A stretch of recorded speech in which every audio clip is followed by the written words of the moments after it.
예, 오늘은 제 구원 간증을 좀 하고 그 다음에 복음 말씀을 조금 나누고 이렇게 할 생각이고요.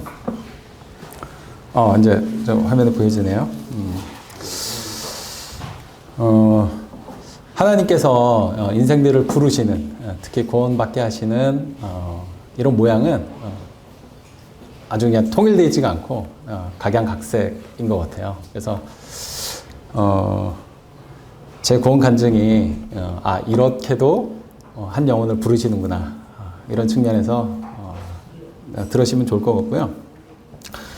제가 구원 간증을 해줬으면 좋겠다라고 하는 얘기를 듣고 어떤 말씀으로 먼저 시작을 하면 좋을까 이렇게 고민을 하다가 말씀 하나 선택했는데요. 화면에 보이시죠? 전도서 말씀입니다. 어떤 말씀이냐면, 초상집에 가는 것이 잔치집에 가는 것보다 나으니. 정말 그런가요? 모든 사람의 끝이 이와 같이 됨이라. 산 자는 이것을 그의 마음에 둘지어다.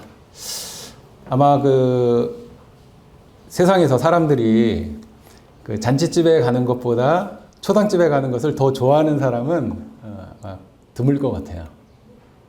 그런데 하나님께서는 그게 더 낫다라고 이렇게 얘기를 하고 있고요. 특별히 산자, 살아있는 우리는 그것을 마음에 둬라, 이렇게 하시는 말씀. 세상은 알지 못하지만 이게 그 한 영혼에게 정말 필요한 말이기 때문에 하나님께서 특별히 하신 말씀이 아닌가, 이런 생각이 좀 들고요. 그래서 이 말씀을 시작으로 제 구원 간증을 조금 나누도록 하겠습니다.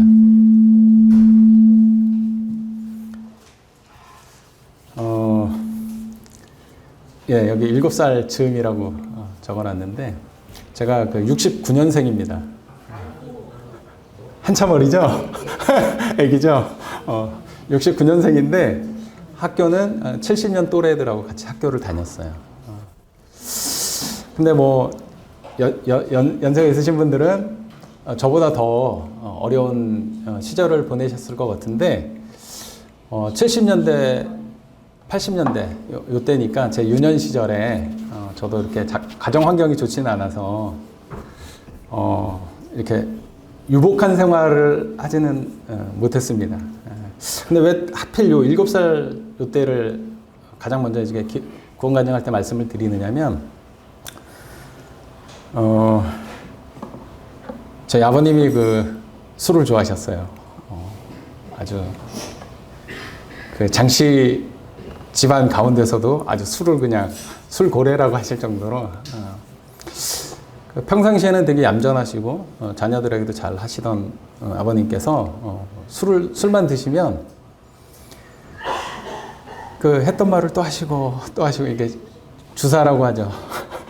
이거를 밤새 하시는 거예요. 그러니까 이제 가족들이 전부 다 아버님이 술을 드시고 오셨다 그러면 자리를 피하는 거예요. 아버님, 왜냐면 뻔하니까 그게 늘상 반복이 되니까 자리를 피해서 밖으로 나와 있는 거예요. 그러면 이제 아버님 혼자 계시면 혼자서 떠들고 이러지는 않으시니까 이제 곧 이제 잠이 드시고, 그러면 이제 들어가서 이제 집안 정리하고, 이제 한번 주무시면 이제 푹 주무시니까 하고, 이런 일들이 어렸을 때부터 이렇게 반복이 됐었는데, 제 기억으로는 한 7살쯤 됐던 것 같아요. 제가 그렇게 이제 항상 밤에 이렇게 나와서 어둠 가운데 밤하늘을 바라보면서 빨리 어른이 되고 싶다.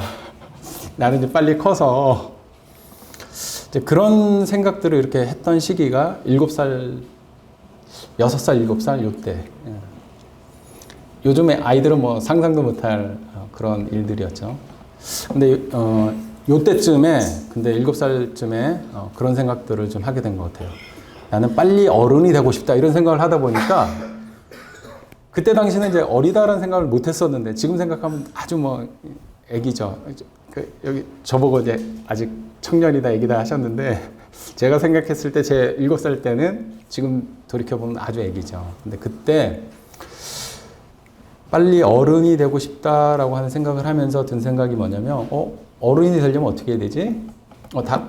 이제 학교도 가야 되고, 이제 뭐 1학년부터 6학년, 중학교, 고등학교, 대학교. 학교를 졸업을 해야 되겠네. 그럼 학교 졸업하고 나면 뭐 하지? 결혼을 해야죠, 뭐. 그때 군대 생각은 못 했던 것 같아요. 아주 어렸으니까 어린이가 커서 남자가 군대를 가야 돼. 아마 이런 생각은 못 했던 것 같고, 학교를 마치면 직장을 구하고 결혼을 하고, 그러고 나면 아이를 낳고, 이런 생각들을 그 무렵에 이렇게 계속 했던 것 같아요. 근데 그러고 나서 그 생각이 계속 깊어지는 거예요. 그래? 그럼 결혼하고 나서 아이를 낳고, 또 아이들이 자라서 또 뭐 손주를 낳고, 그럼 나는 어떻게 되는 거지? 이런 생각이 드는 거예요. 그러다 보니까, 죽네? 7살 때 그 죽음이라고 하는 이런 생각을 하게 됐어요. 왜냐면 빨리 어른이 되고 싶다라고 하는 생각을 하다 보니까 자연스럽게 그 과정들을 이제, 지금 분명하게 알지는 못하지만 어렴풋이 그런 생각을 하는 거예요. 죽네? 근데 죽으면 어떡하지? 이렇게 되는 거예요. 근데 그게 너무 무서운 거예요. 그 7살 어린 마음에. 근데 이제 뭐 제가 교회를 다니거나 뭐 이런 것도 아니고, 그때 이제 교회가 있는 것도 이제 그런 시절이었었어요. 제 개인 어린 시절에는. 교회 가본 기억도 뭐 거의 없는 것 같아요. 근데 뭐 이런 생각들을 뭐 24시간 360일 하는 건 아니잖아요. 근데 이제 그런 아버님이 술을 드시고 오셔서 저희들이 이제 그런 그 밖에 나가서 자리를 피하고 이럴 때마다 이제 그런 생각들을 하게 되고, 근데 이제 이게 사춘기에 접어드니까 이런 생각들이 더 빈번하게 드는 거예요. 중학교, 고등학교 1학년 때까지. 남자가 잘 울까요, 안 울까요? 뭐 울어도 표를 잘 안 내잖아요. 저 어렸을 때 그런 얘기 많이 들었어요. 남자는 한 3번 울어야 된다. 태어날 때 한 번, 그리고 부모님 돌아가셨을 때, 그리고 뭐 자기 죽을 때 뭐 이런. 남자가 눈물 흘리는 거를 지금은 그렇게 뭐 얘기들 안 하시잖아요. 근데 저 어렸을 때는 그런 얘기들 많이 했었어요. 남자는 이렇게 남들 앞에서 우는 거 아니라고. 근데 저는 좀 많이 울었습니다. 남몰래. 제가 좀 울어본 남자예요. 왜냐면 7살 즈음부터 이렇게 빨리 어른이 되고 싶다라고 하는 생각을 하면서부터 인생에 대해서 이렇게 계속 생각을 하니까 답이 없는 거예요. 결국에는 죽는데. 근데 다른 사람들을 보면 신기한 거예요. 나만 그런 생각을 하고 있는 것 같아요. 그래서 그 중학교 음악 시간에 음악 막 노래 부르면서 이제 배우는데 남자들이니까 얼마나 또 막 시끄럽고 해요. 근데 그 죽음이라고 하는 생각을 이렇게 딱 떠올리면 막 눈물이 막 주체할 수 없게끔 막 흐르는 거예요. 근데 옆에 다 친구들이잖아. 남자는 울면 안 된다 막 이런 게 있으니까 딱 이렇게 안 우는 척 이렇게 하면서 많이 울었었죠. 그 고등학교 때도 마찬가지고. 죽음이라고 하는 이 문제를 생각할 때마다 어떤 답이 없으니까 저는 개인적으로 너무나 무섭니다. 그리고 사람이 어떤 일에 계속 몰입을 하면, 의식 세계에서 몰입을 하게 되면 무의식 세계에도 반영이 되잖아요. 의식하는 세계 속에서 막 그게 너무나 이렇게 깊이 생각을 하면 자다가 꿈에도 그런 게 나와요. 꿈속에서 죽는 꿈을 많이 꿔요. 심지어는 제가 꿨던 그 꿈 중에서 가장 무서웠던 꿈이 하나가 있었는데, 어떤 거냐면 제가 무덤 봉분 아래 누워 있는 거예요. 봉분 아래 누워 있는데 거기까지는 무섭지가 않았어요. 근데 이제 봉분 아래 이렇게 누워 있는데 그러니까 사람이 이제 뭐,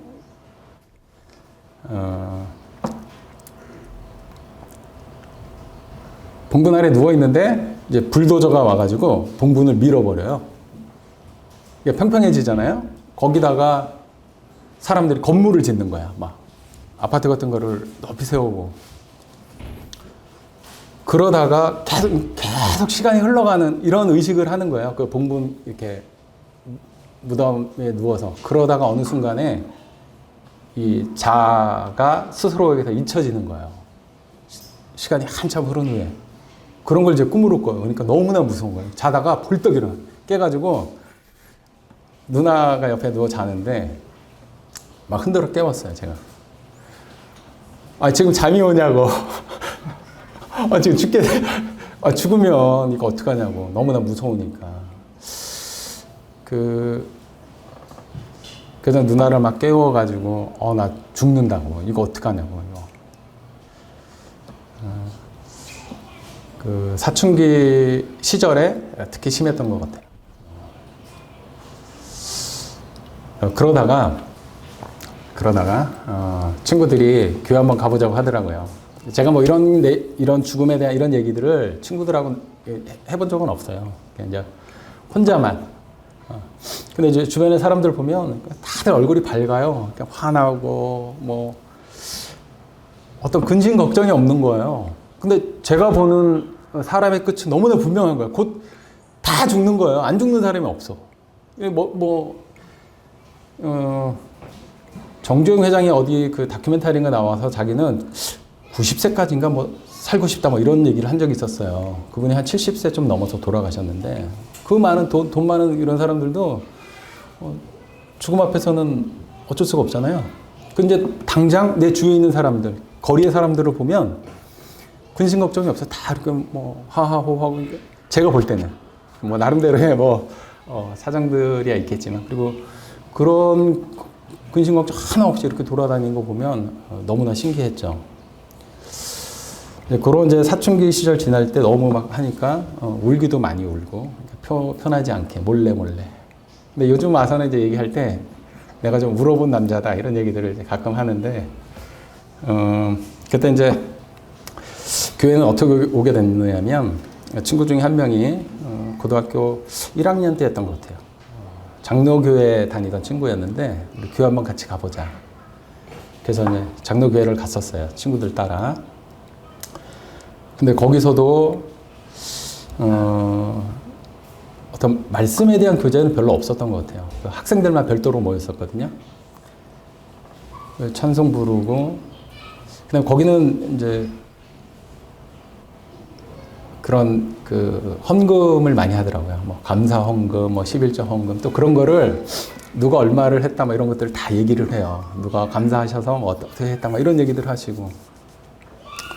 근데 그때까지도 다 같이 뭐 기도합시다. 기도하다가도 그런 죽음에 대한 이런 생각들이 딱 들어오고 내가 죽을 수밖에 없구나 이런 생각을 하게 되면 기도하다가도 눈을 번쩍 떠요. 이게 뭐 해결이 안 되니까. 근데 이제 장로교회는 한 3개월 정도 나오면 학습 세례라는 것을 줘요. 그래서 이제 문답지를 주고 그거를 이제 보고 이제 외우면 이제 학생 집회가 아니라 어른들이 모이는 집회에 가가지고 그거를 이제 문답을 하는 거예요. 그러고 나면 이제 학습 세례를 주는데 제가 거기 갔다가 이제 깜짝 놀라가지고 그 교회를 이제 안 다니게 됐는데 이 목사님이 설교를 하세요. 설교를 잘 하시다가도 아마 그분이 강조하시고 싶었던 어떤 내용들이 오면 이 목소리를 이렇게 긁는다고 하나? 이렇게 이상한 변성 소리를 내시더라고. 그래서 제가 막 말씀을 듣다가 그렇게 막 하니까 너무나 이게 거북해가지고 깜짝 놀랐어요. 그래서 그걸 계기로 그 교회는 이제 안 다니게 됐고 그러면서 아까 말씀드린 대로 제가 막 자다 말고도 우리 누님을 깨워가지고 죽으면 어떡하냐 막 이렇게 했는데 그때 저희 누님이 불광동 교회 지금 이제 은평교회로 명칭이 바뀐 지가 오래됐죠. 거기 형제교회 이제 다니고 계셨었는데 우리 교회 한번 와봐라. 그렇게 해서 이제 이쪽 다니던 교회는 누님 교회를 가게 됐으니 여기는 이제 더 이상 못 나오게 됐습니다. 이제 말씀을 드리고 누님 교회를 가게 된 거예요. 딱 갔는데 이렇게 상을 가운데 딱 놓고 저희는 이제 여기다 앞에다 떡과잔을 놓잖아요. 은평교회 초창기 때는 이렇게 가운데 떡과잔을 놓고 자매님들이 하얀 너울들을 쓰시고 한쪽에 이렇게 앉아 계시고 그리고 형님들 앉아서 이렇게 들어가는 첫 모습이 일단은 제 성정에는 되게 좀 좋았고요. 근데 이제 그 다음에 딱 갔더니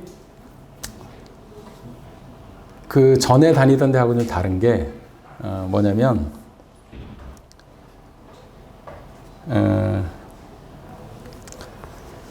형님들이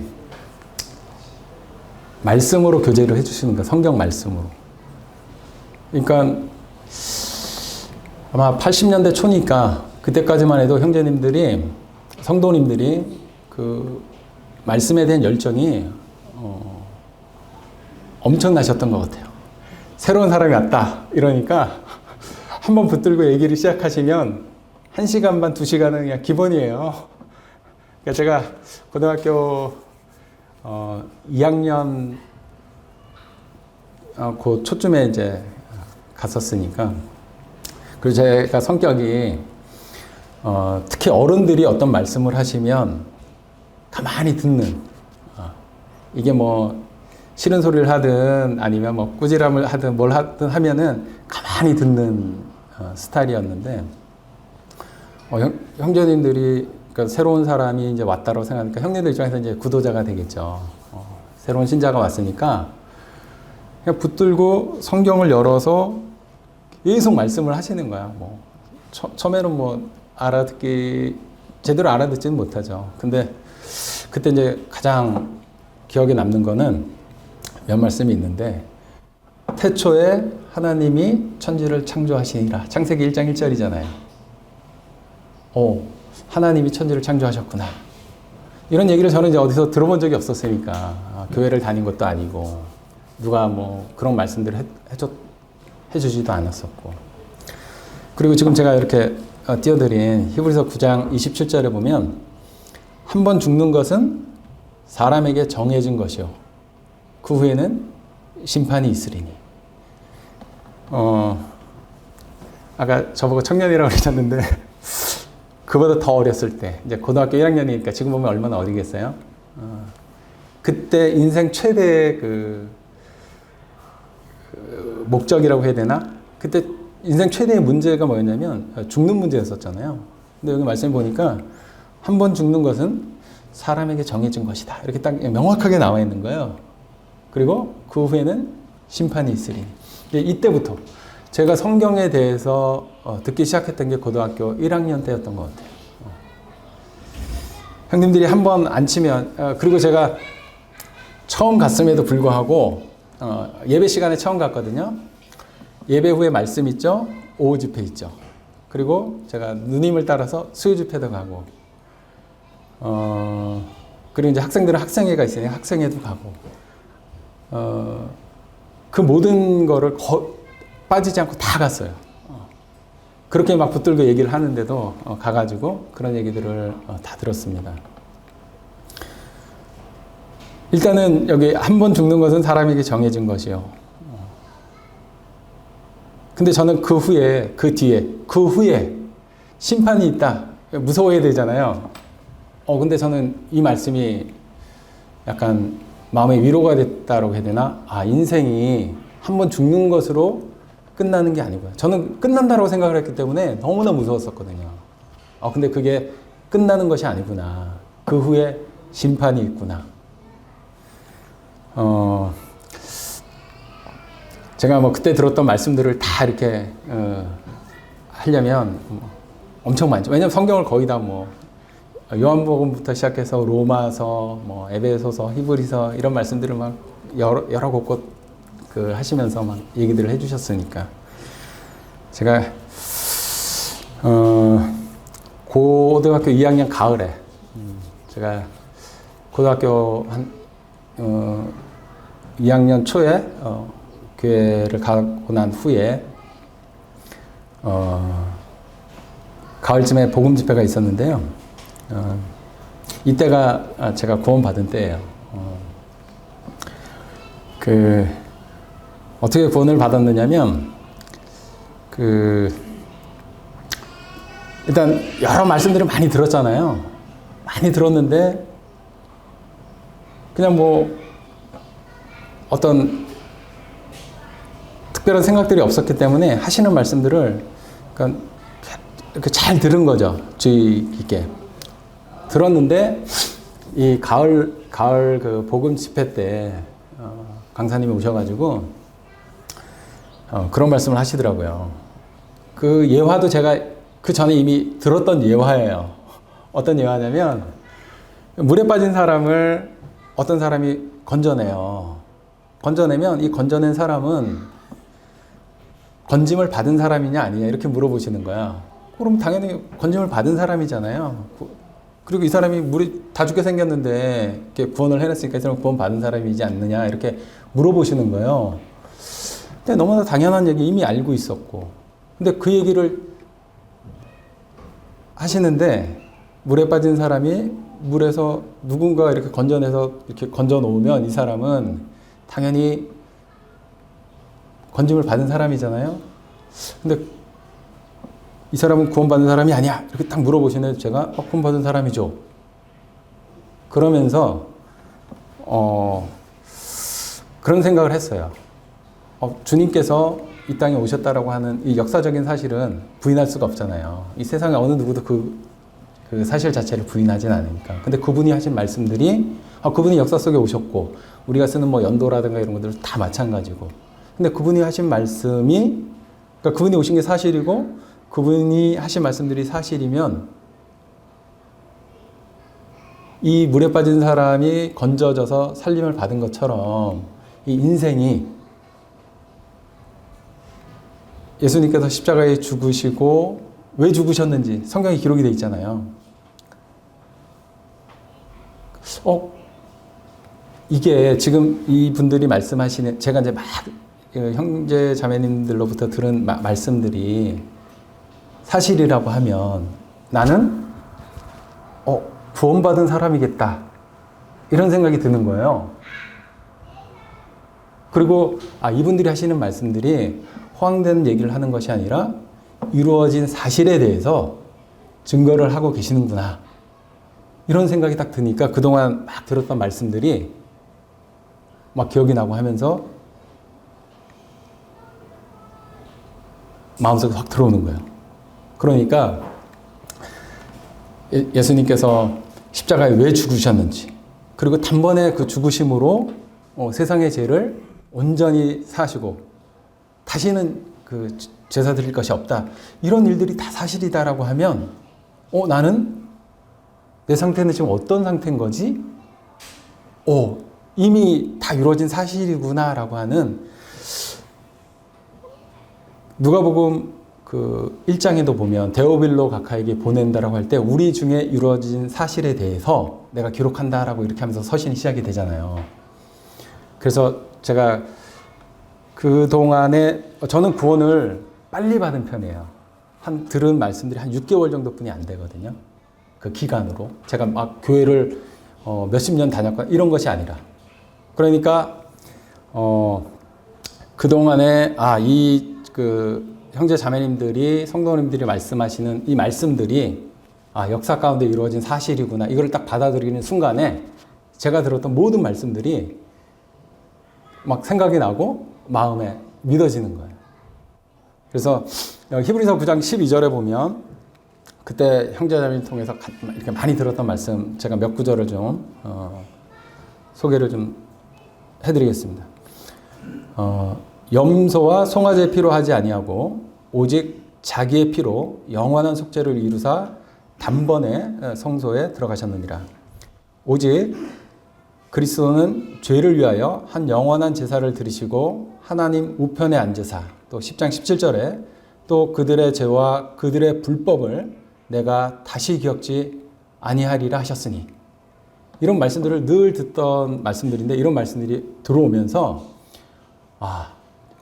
예수님께서 죄를 위한 제사를 단번에 들으시고 하나님 보좌의 우편에 앉아 계시고, 그리고 이거에 대해서는 다시 제사 드릴 필요가 없구나, 이런 생각들을 이제 명확하게 한 거죠.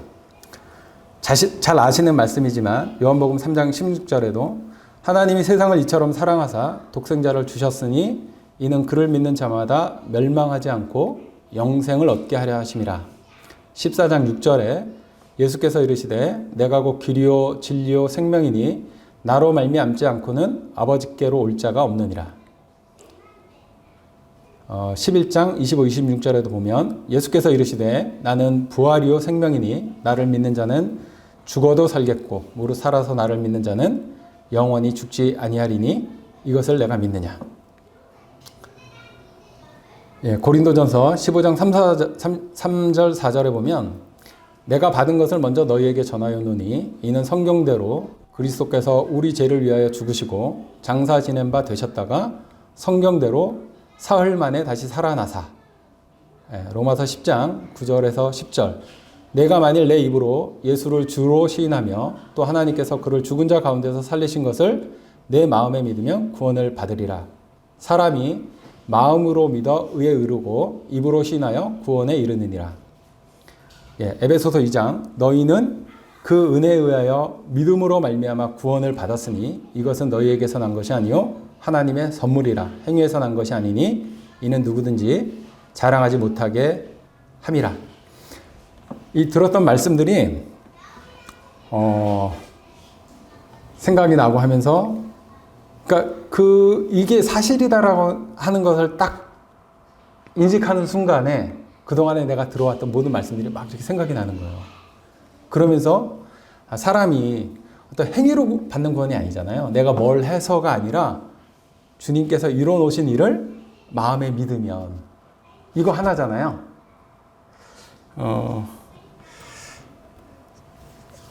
제가 구원을 딱 시인했을 때 저하고 같이 학생회를 다니던 자매가 한 명 있었어요. 자매가 아니라 그때까지는 이제 구도자였었죠. 여자친구가 한 명 있었는데, 동기가. 그 친구가 얼마 안 있다가 그 친구도 구원을 받았어요. 근데 이제 나중에 들은 얘기인데 어떻게 구원을 받았느냐 그랬더니 그 친구는 저보다 교회 나온 지 한 2, 3년 훨씬 전에 나와서 학생회 생활을 하고 교회 말씀을 듣고 이랬던 친구예요. 근데 그 친구가 그렇게 생활하면서 그 친구는 내가 뭔가를 해야 구원을 받을 수 있나 보다 이렇게 생각을 했던 것 같아요. 근데 제가 와가지고 한 6개월 정도 뿐이 이렇게 안 한 친구가 주님을 믿는다 이렇게 고백을 하고 나니까 이 친구가 그때 든 생각이 저 친구는 뭐야? 나는 벌써 나온 지가 한 1년, 2년 이렇게 됐는데 뭐지? 그러면서 이 친구가 생각을 달리한 거예요. 구원을 받는다라고 하는 거는 뭔가 내가 교회를 많이 다니고 뭔가 어떤 거를 해서가 아니라 믿으면 되는 거구나. 하나님의 말씀을 믿으면 되는 거구나. 이거를 딱 깨달은 거예요. 그러니까 그 친구가 그렇게 생각이 딱 바뀌면서 이제 말씀들이 들어오기 시작하니까 그 친구도 이제 구원을 시인하게 되고 구원을 받는 이런 일들이 있었거든요. 이거는 이제 나중에 들은 얘기인데, 뭐 아주 세세하게 다 말씀을 드리지는 않았지만 간략하게 제 구원 간증에 대한 얘기를 마치면서 어떤 말씀을 좀 마지막으로 이렇게 좀 드리면 좋을까 이렇게 고민을 하다가 요즘 근래에 많이 이제 묵상하는 말씀 잠깐 말씀을 드리고 마치면 좋겠다라는 생각이 들어가지고 제가 선택을 했는데요. 마가복음 14장 3절에서 제 9절까지 잠깐 읽어드리고 마무리하도록 하겠습니다. 예수의 머리에 이렇게 향유를 부은 여인에 대한 내용인데요. 여기는 대표 말씀만 적어놨는데 제가 본문을 전체를 읽어드릴게요. 예수께서 베다니 나병 환자 시몬의 집에서 식사하실 때에 한 여자가 매우 값진 향유 곧 순전한 나드 한 옥합을 가지고 와서 그 옥합을 깨뜨려 예수의 머리에 부으니 어떤 사람들이 화를 내어 서로 말하되 어찌하여 이 향유를 허비하는가? 이 향유를 300데나리온 이상에 팔아 가난한 자들에게 줄 수 있었겠도다 하며 그 여자를 책망하는지라. 예수께서 이르시되 가만두라. 너희가 어찌하여 그를 괴롭게 하느냐. 그가 내게 좋은 일을 하였느니라. 가난한 자들은 항상 너희와 함께 있으니 아무 때라도 원하는 대로 도울 수 있거니와 나는 너희와 항상 함께 있지 아니하리라. 그는 힘을 다하여 내 몸에 향유를 부어 내 장례를 미리 준비하였느니라. 내가 진실로 너희에게 이르노니 온 천하에 어디서든지 복음이 전파되는 곳에는 이 여자가 행한 일도 말하여 그를 기억하리라 하시니라. 잘 아시는 말씀이죠. 언젠가 한 번쯤은 들어보셨을 수도 있는 말씀인데, 우리 주님께서는 왜 이 여인이 한 이 일을 세대가 계속 반복될지라도 이렇게 복음이 전해지는 곳에서마다 이렇게 얘기하라고 했을까? 왜 그랬을까? 한번 생각해 보신 적 있으신가요? 왜 그랬을까?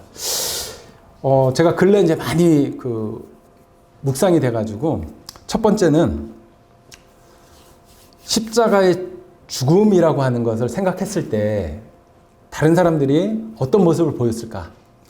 여기 보시면 두 군데 말씀을 드러놨는데요. 하나는 베드로가 예수님께서 십자가에 가서 죽으실 거다 이렇게 얘기하니까, 지도자잖아요. 이스라엘 사람들은 예수님을 지도자로 생각했고 선생님으로 생각했고 이렇게 했기 때문에 그분이 십자가에서 죽을 거다 이렇게 얘기를 하니까, 이런 일이 일어나면 안 되겠습니다 하면서 예수님을 막 꾸짖는 거예요. 왜 이런 일이 그런 일은 생각지도 마십시오. 막 이렇게 항변을 하는 거죠. 그리고 그 제자들에게, 12제자들에게는 성경에도 한 3번 이상 기록이 되어 있죠. 왜냐하면 우리 주님께서 예루살렘에 올라가서 십자가에 죽으시고 살아날 것에 대해서 얘기를 했는데, 제자들은 이 말씀을 깨닫지도 못하고 묻기도 두려워하더라. 이렇게 뭐냐면 십자가의 죽음을 생각한다라고 하는 거는 이렇게 두려운 거예요. 무서운 거예요. 제자들조차도. 예수님을 가장 가까이서 따르던 12제자들조차도 그 예수님께서 죽는다라고 하는 것은 무섭고 두려운 거예요. 그런데 이 예수님의 머리에 향유를 부은 이 여인은 그 예수님의 십자가에 대해서 깊이 있게 생각을 했어요. 그 죽음에 대해서 피하지 않았어요. 이 여인은 안 무서웠겠어요? 무서웠겠죠. 동일한 성정을 갖고 있으니까. 죽음이라고 하는 걸 생각했을 때 얼마나 무서웠겠어요? 자기 죽음을 생각할 때도 무섭지만 자기들이 온 마음을 다해서 모든 걸 바쳐서 따르는 그 예수님께서 죽는데요. 근데 이게 얼마나 무섭겠어요. 제자들은 묻기도 두려워하더라. 이렇게 표현할 정도로 무서운 일이에요. 근데 이 여인은 그거를 피하지 않았어요. 그 죽음에 대해서, 예수님이 하신 말씀에 대해서 깊이 있게 생각을 한 거예요. 그러니까 어떻게 돼요? 우리 주님이 죽고 나면 그 장례 예식 중에 향유를 바르게 돼 있잖아요. 그러니까 죽음을 피하지 않고 딱 대면해가지고 그 사실을 분명히 보니까 예수님의 머리에 향유를 부을 수 있게 된 거죠. 이게 그냥 나온 게 아니에요. 예수님이 하신 말씀을 잘 듣고 많은 사람들 묻기도 두려워하고 무서워했지만 이거를 피하지 않고 그 말씀에 집중을 한 거예요. 대단한 거죠. 그러니까 예수님께서 이 여인을 칭찬하신 거고, 복음이 전해지는 곳에 이 여인을 계속 거듭해서 얘기해라 라고 하시는 거예요. 그 다음에 또 하나는, 이 여인이 죽음만 생각했다 그러면 이게 됐겠어요? 무서워가지고? 할 수가 없는 거예요. 근데 예수님께서 뭘 말씀하셨느냐면, 나는 예루살렘에 올라가서 죽을 거야. 제사장들에게, 그 지도자들에게 버림을 받고 십자가에서 죽을 거야. 그런데 그게 끝이 아니다. 3일 후에 살아날 거야 라고 이렇게 얘기를 하셨거든요. 이 여인은 죽음에도 집중을 했지만 예수님이 하신 말씀 뭐예요? 다시 살아날 거라고 하는 거에 딱 집중을 한 거예요. 희망이 있는 거죠. 소망이 있는 거죠. 그러니까 이 여인은 향유를 붓는, 그 300데나리온이라고 하는 거는 엄청난 가치가 있는 거예요. 막 꾸짖잖아요. 너 이 귀한 거를 왜 여기다 붓니? 팔아서 다른 사람들을 구제하는 데 쓰지 않고, 막 뭐라고 하는, 예수님이 뭐라고 그러냐면, 내비둬라. 이렇게 말씀하세요. 근데 이 여인에게는 이 300데나리온은 아무런 다시 살아난다라고 하는 거에 대한 소망에 비하면 이 300데나리온은 아무것도 아닌 거예요. 그러니까 예수님이 하신 말씀에 딱 집중을 한 이 여인은 두려움을 극복해낼 수 있었고 300데나리온의 가치가 이 향유가 비할 수 없는 하찮다라고 하는 것을 알았기 때문에 예수님의 머리에 그냥 과감히 붙는 거죠. 예수님께서는 이 여인의 그 마음을 아시는 분이잖아요. 이 여인의 그 행동한 것을 아시는 분이잖아요.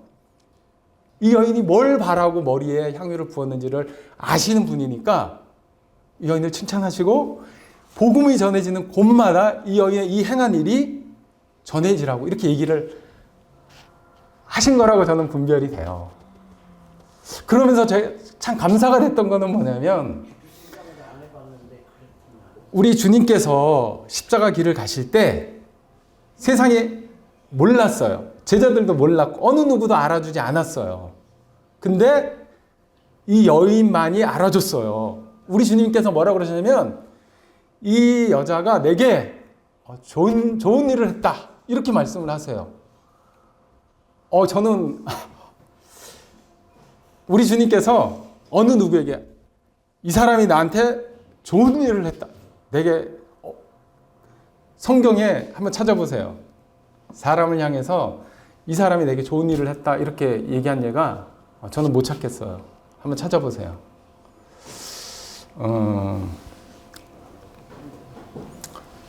제가 왜 이 말씀을 택했느냐면 저희들에게 죽음을 생각할 때 두려움이 있을 수도 있고 그렇지만 우리 주님의 말씀에 집중을 하시잖아요. 우리 주님이 하신 말씀을 정확히 보고 죽음과 또 죄의 삭은 사망이잖아요. 죽음 앞에 있는 죄, 우리에게 직면해 있는 우리가 해결할 수 없는 죄의 문제, 죽음의 문제, 이런 문제들을 하나님의 말씀, 우리 주님께서 어떤 말씀을 하셨는가를 명확히 딱 보면 이겨낼 수가 있는 거예요. 극복해낼 수가 있어요.